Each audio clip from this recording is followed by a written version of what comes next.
Muy buenas tardes, ingenieras. Somos el grupo conformado por Anaí Flores, Michelle Parra y Nami Rodríguez.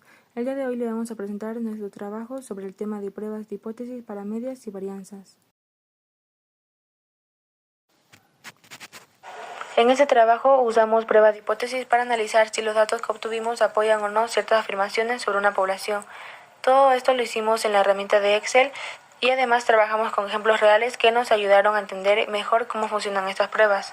Posteriormente desarrollamos 4 ejercicios, uno sobre si el promedio cambia, otro para comparar dos promedios, el otro para ver si la variabilidad es la esperada y por último para ver si dos grupos tienen distinta variabilidad. Para cada caso analizamos los datos, hicimos los cálculos y sacamos las conclusiones. A continuación se va a explicar cada ejercicio. El ejercicio 1 es una prueba de hipótesis para la media poblacional. Este ejercicio busca comprobar si el promedio de colesterol LDL en pacientes con una dieta especial es diferente al valor estándar de 130 miligramos por decilitro. Para ello se tomó una muestra de 20 pacientes cuyos niveles de colesterol se registraron y se utilizaron como base para el análisis estadístico. El objetivo fue determinar si esta dieta tiene un efecto significativo sobre el nivel promedio de colesterol.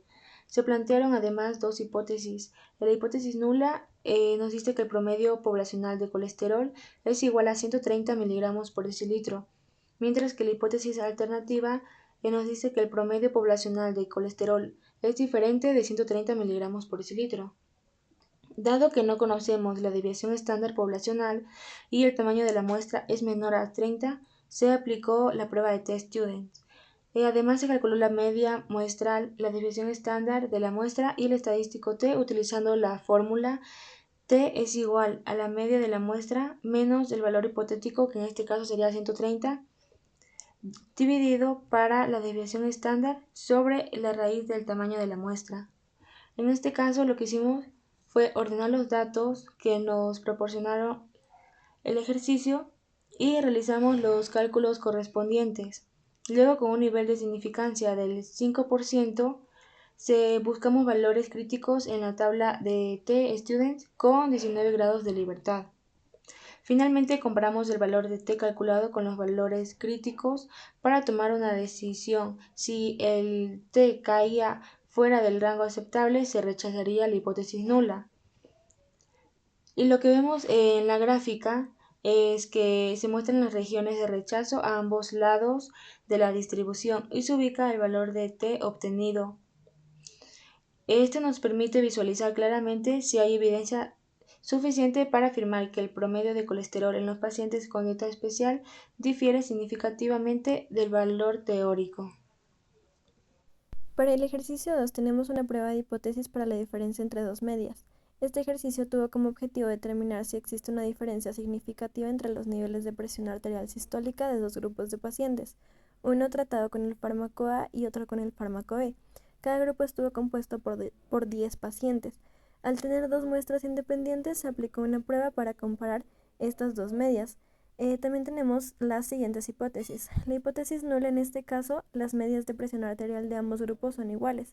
Y por otro lado, en la hipótesis alternativa, las medias son diferentes. Para este análisis se utilizó una prueba de T-Student para dos muestras independientes. Se calculó de esta manera las medias de cada grupo, las varianzas y luego el estadístico de T con la fórmula.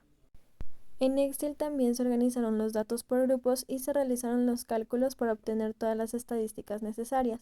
Luego se identificó el valor de T crítico para un nivel de significancia del 95%, en este caso bilateral, y los grados de libertad, que en este caso son 18. Al comparar el valor de T obtenido con el crítico, se determinó si existía evidencia suficiente para rechazar la hipótesis nula. Como conclusión, tenemos que se rechaza la hipótesis nula. También podemos observar las gráficas, una está hecha en GeoGebra y la otra en Excel.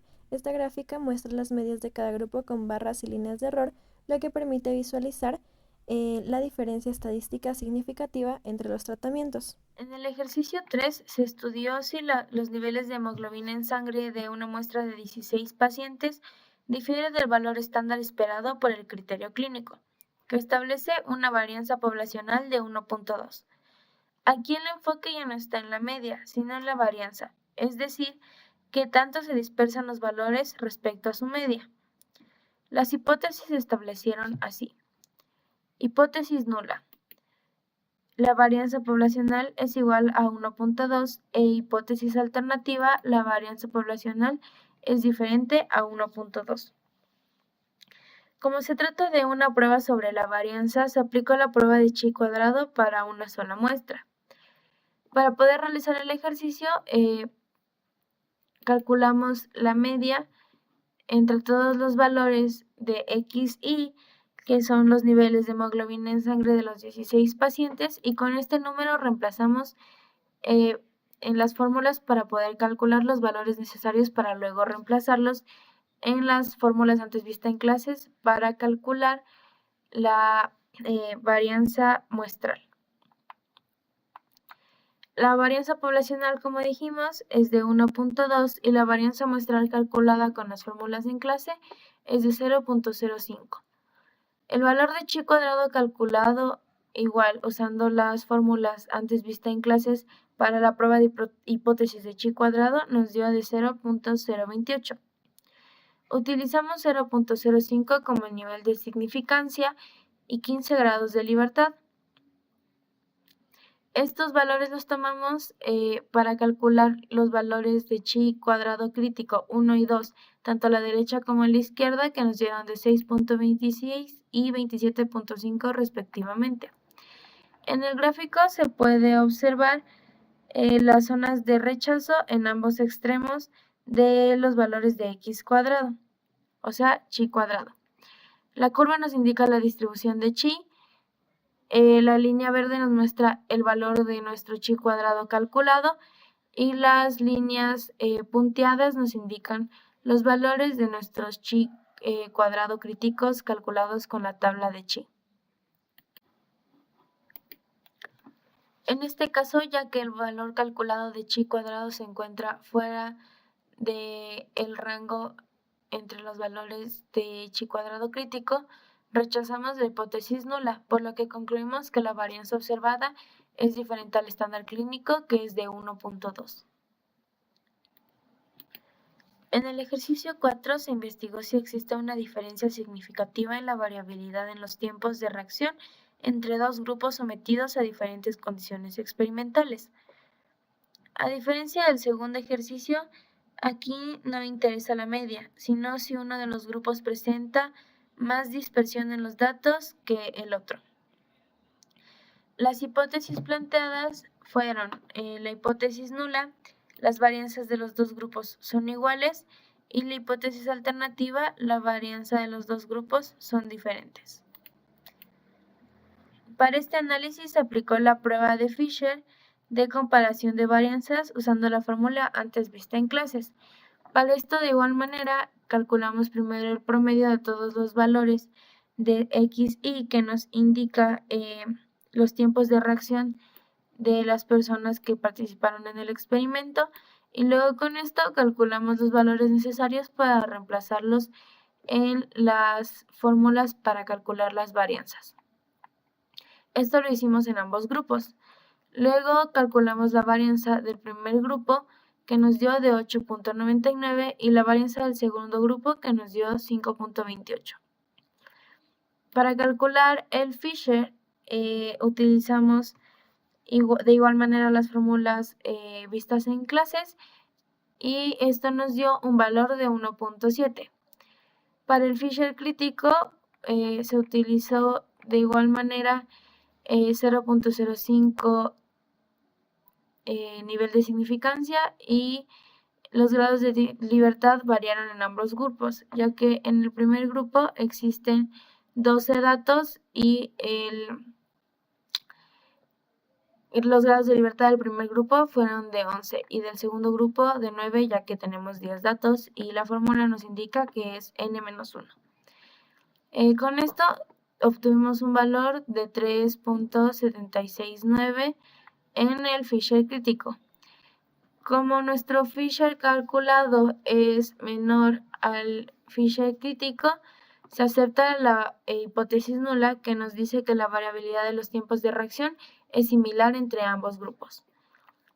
Aquí en el gráfico podemos observar, de igual manera que en el ejercicio anterior, la curva de la distribución Fisher. Luego tenemos el número tenemos la línea verde que nos indica el Fisher calculado y la línea puntada que nos indica el Fisher crítico. Como conclusiones, pudimos observar que el uso de pruebas de hipótesis nos permitió evaluar si las diferencias observadas entre grupos eran estadísticamente significativas. Al mismo tiempo, el análisis de varianza nos permitió la comparación de grupos simultáneamente, lo cual es útil en estudios biomédicos donde se evalúan diferentes tratamientos, condiciones clínicas o incluso respuestas biológicas. También se reconoció la necesidad de cumplir ciertos criterios como la normalidad de los datos o la homogeneidad en las varianzas para que las pruebas sean válidas. El manejo adecuado de estas herramientas fortalece el perfil en biomedicina, permitiéndonos activar las estadísticas en investigaciones, análisis de datos clínicos y validación de resultados científicos con criterio técnico.